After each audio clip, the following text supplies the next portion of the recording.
Olá, muito boa tarde para você. Está começando mais um boletim especial Pauta Aberta. Desta vez nós recebemos aqui nos estúdios da TV Evangelizar a pré-candidata à Prefeitura de Curitiba pelo PT, deputada federal Carol D'Artora. Primeira vereadora negra eleita para a Câmara de Curitiba, agora também primeira deputada federal negra eleita pelo estado do Paraná. Muito bem-vinda aqui aos estúdios da TV Evangelizar. Muito obrigada. Fico muito feliz de poder conversar um pouquinho com a cidade através da TV Evangelizar. Deputada, como é que é essa sua pré-candidatura? Que lutas você planeja levar para a Prefeitura de Curitiba, né, se eleita? Quais são os planos? Enfim, sou uma mulher de Curitiba, sou uma mulher curitibana, nasci aqui na cidade de Curitiba. Então, ao longo de toda a minha vida, eu transitei por essa cidade, eu utilizei as políticas públicas da cidade, o transporte público da cidade, fui aluna das escolas aqui da cidade. Então, eu tenho uma vivência aqui, eu conheço a nossa realidade, eu conheço a nossa cidade. E a minha trajetória política, ela já surgiu aqui. Eu fui eleita em 2020 a primeira vereadora negra aqui da cidade de Curitiba, trazendo de uma forma muito forte a pauta do direito à cidade. Porque Curitiba, essa nossa cidade, ela realmente é linda. Curitiba realmente tem políticas públicas de ponta e isso a gente tem que reconhecer na nossa cidade. Mas a gente tem que também saber que Curitiba é uma das cidades mais desiguais do mundo e que, ao mesmo tempo que a gente tem políticas de ponta em alguns locais da cidade, em outros a gente tem a falta de infraestrutura mínima. Então, eu já surgi falando dessas injustiças aqui na cidade de Curitiba e por, enfim, trazer essa pauta de inclusão, de combate à desigualdade no contexto da cidade, eu acredito que a cidade ficou com essa memória de saber que eu sou alguém que está aqui em defesa da cidade de Curitiba, em defesa de mais inclusão, em defesa de que a gente possa tornar a nossa cidade mais justa. Neste momento, quais você entende que são os maiores desafios para Curitiba? O desafio da inclusão, como comecei falando, transversalizar as políticas públicas em Curitiba. Então, uma primeira coisa que a gente percebe é esse desequilíbrio, essa injustiça social. Então, você vai ter uma unidade de saúde, por exemplo, como a unidade daqui da Ouvidor Pardinho, que é maravilhosa, e você vai ter unidades de saúde em alguns bairros que não têm nem acessibilidade. Então, a gente tem que equilibrar os investimentos que a cidade faz em determinados territórios. E aí é primordial em Curitiba a inclusão, porque a gente também consegue perceber, olhando os mapas da cidade e as pesquisas, que os bairros com maior população negra são os bairros que mais sofrem com a falta, com a ausência das políticas públicas. Então, a gente tem a necessidade de pensar urbanização na cidade de uma forma mais democrática. Hoje, o conselho da cidade de Curitiba ele não funciona e é pouco democrático.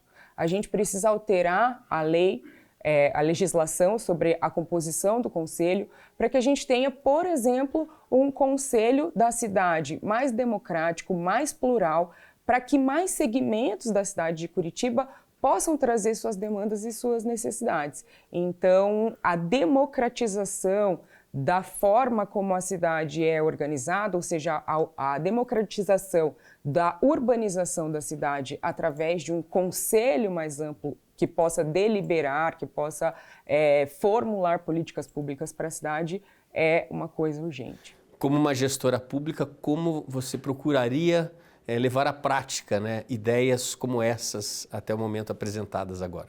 Convidando e abrindo espaço para toda a diversidade da cidade.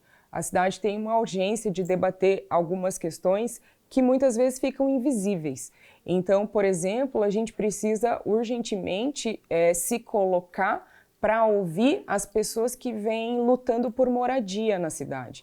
Uma especulação imobiliária gigantesca na cidade de Curitiba, um dos aluguéis mais caros do Brasil, e a gente vê uma pessoa com um emprego formal, com carteira assinada, uma pessoa trabalhadora, uma pessoa que sai todo dia às 7 horas da manhã de casa e volta às 6, e essa pessoa não tem condição de pagar aluguel pela sua moradia. Eu sou da periferia de Curitiba e eu morei em mais de 6 bairros aqui em Curitiba, porque os meus pais, mesmo sendo trabalhadores, não tinham condição de pagar o aluguel, então muitas vezes a gente estava sempre em busca do aluguel mais barato. Como é que é olhar esses contrastes, né, de uma grande cidade que, ao mesmo tempo que ela é exemplo, ela também tem que enfrentar e tem que olhar de frente para tantos desafios como esses que você faz questão de sublinhar? Como é que é receber um legado assim, né, tanto das coisas boas, mas também de diversos problemas sociais que você está apontando? Receber esse legado de coisas boas é algo que me dá muito orgulho. Eu tenho muito orgulho de ser curitibana, assim, mesmo, assim. Eu tenho muito carinho por diversas coisas que existem aqui e oportunidades que eu tive aqui, porque eu sou daqui. Então, ter nascido em Curitiba me trouxe algumas oportunidades. E isso é algo que me orgulha muito, então receber, de certa forma, esse legado é um presente, porque dá a condição da gente avançar muito mais e pensar muito mais à frente. A gente entende que Curitiba, sim, já é bastante tecnológica, vamos chamar assim, mas a gente entende que a gente também precisa aprimorar a tecnologia. Então, é importante que essas políticas, e casadas com a informatização, que elas tenham um olhar democrático e o olhar de pessoas que estão pensando, porque hoje a gente tem bastante gente competente, hoje a gente tem mais mulheres, mais pessoas negras pesquisando e desenvolvendo aquilo que a gente precisa para, enfim, né? O transporte público, como é que você vê essa outra questão aí? O transporte público de Curitiba é uma reivindicação antiga, né? Porque, mais uma vez, uma das passagens de ônibus mais caras do Brasil, um transporte que já foi muito bem conceituado, já foi premiado, mas que se tornou insuficiente. E ele promove uma negação de direito, que é o direito ao transporte.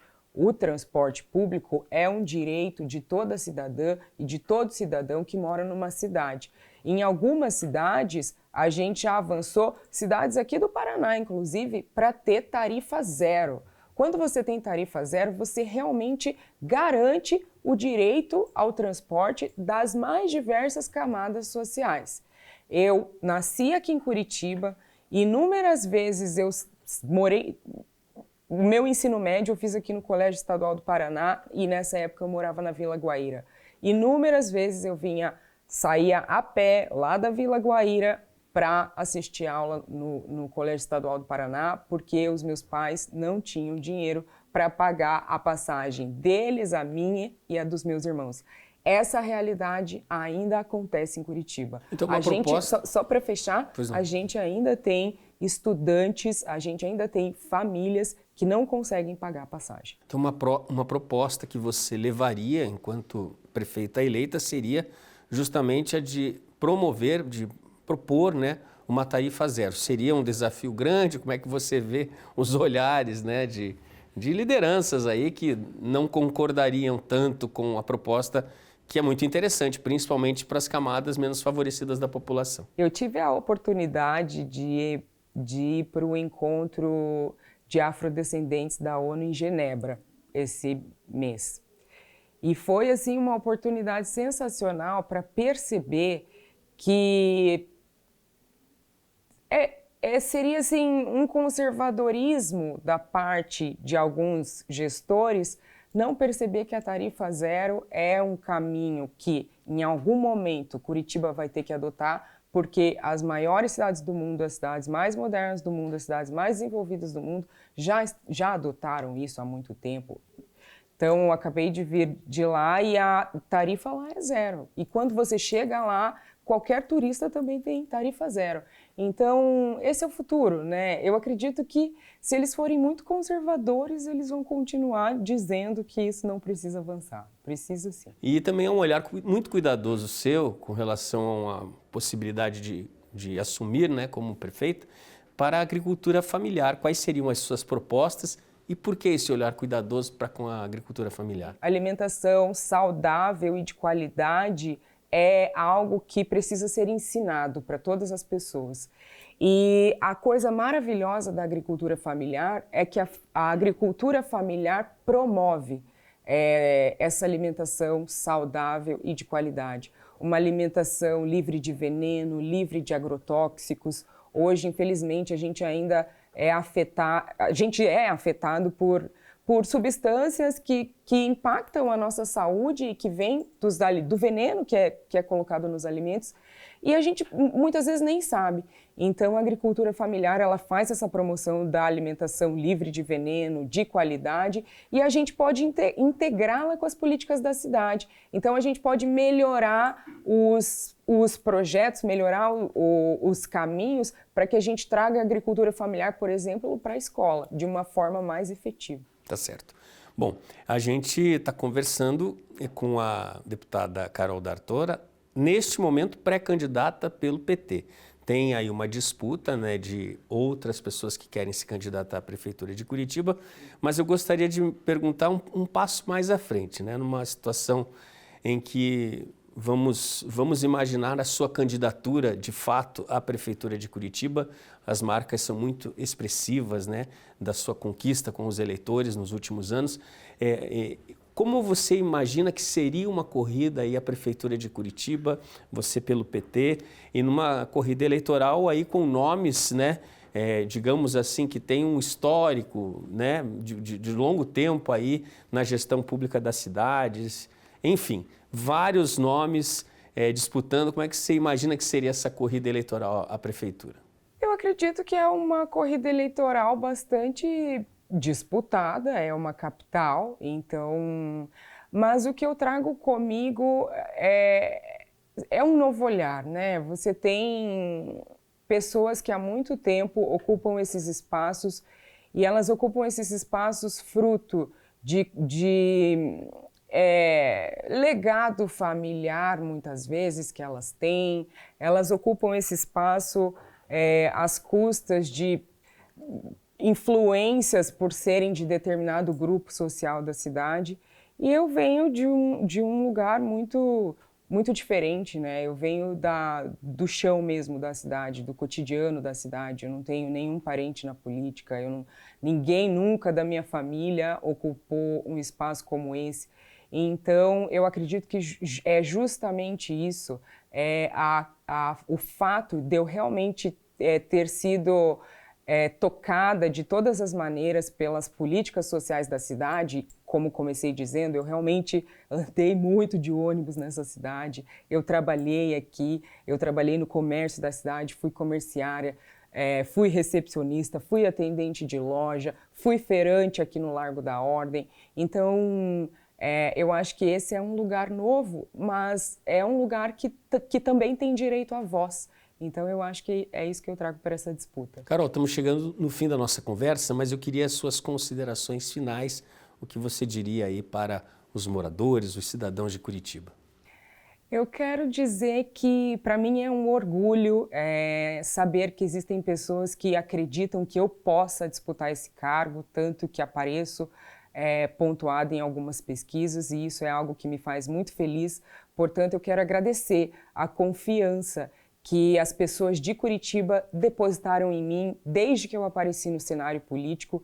Quero agradecer todas as pessoas que acreditaram em mim e me fizeram a primeira vereadora negra da cidade, e depois todas as pessoas que acreditaram em mim e me fizeram a primeira deputada federal negra do estado.